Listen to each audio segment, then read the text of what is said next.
Konflik Sampit adalah salah satu konflik etnis yang terjadi di Kalimantan Tengah antara suku Dayak dan Madura pada tahun 2001. Konflik ini memiliki akar yang kompleks dan telah berdampak buruk bagi kedua belah pihak serta masyarakat Indonesia secara keseluruhan. Berikut adalah rangkuman cerita tentang konflik Sampit.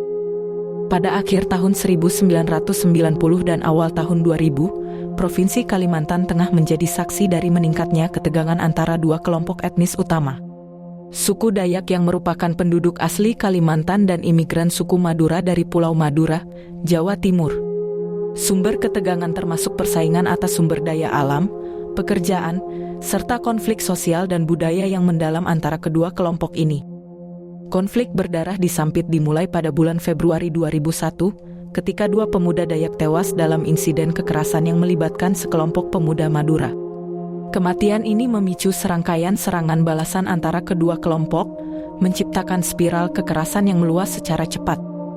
Kekerasan semakin meluas dengan cepat di wilayah tersebut. Rumah-rumah dibakar, toko-toko dirampok, dan ribuan orang terpaksa mengungsi untuk menyelamatkan diri. Pertempuran jalanan sering terjadi di berbagai kota dan desa di Kalimantan Tengah, termasuk Sampit, Kota Waringin Timur, dan Kota Waringin Barat.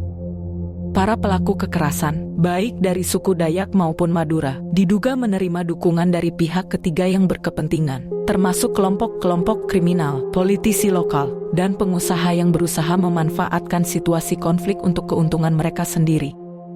Pemerintah Indonesia, di bawah pimpinan Presiden Abdurrahman Wahid, kemudian Megawati Soekarno Putri, melakukan upaya untuk mengendalikan kekerasan. Pasukan keamanan dikerahkan untuk memulihkan ketertiban, dan upaya perdamaian dilakukan melalui negosiasi antara kedua belah pihak. Konflik Sampit menyebabkan kerugian besar baik dari segi manusia maupun materi. Ribuan orang tewas, terluka, atau kehilangan tempat tinggal mereka. Banyak infrastruktur hancur dan perekonomian lokal lumpuh karena konflik tersebut. Setelah berbulan-bulan konflik, situasi akhirnya mulai mereda dengan berbagai upaya rekonsiliasi dan perdamaian yang dilakukan oleh pemerintah, tokoh masyarakat, dan lembaga swadaya masyarakat. Program rehabilitasi dan rekonsiliasi dimulai untuk memulihkan hubungan antar etnis dan membangun kembali komunitas yang hancur. Konflik Sampit meninggalkan jejak yang dalam bagi Indonesia. Ini menggarisbawahi pentingnya penanganan konflik etnis secara cepat dan efektif, serta perlunya usaha bersama untuk membangun kedamaian dan toleransi di antara berbagai kelompok etnis dan agama di Indonesia.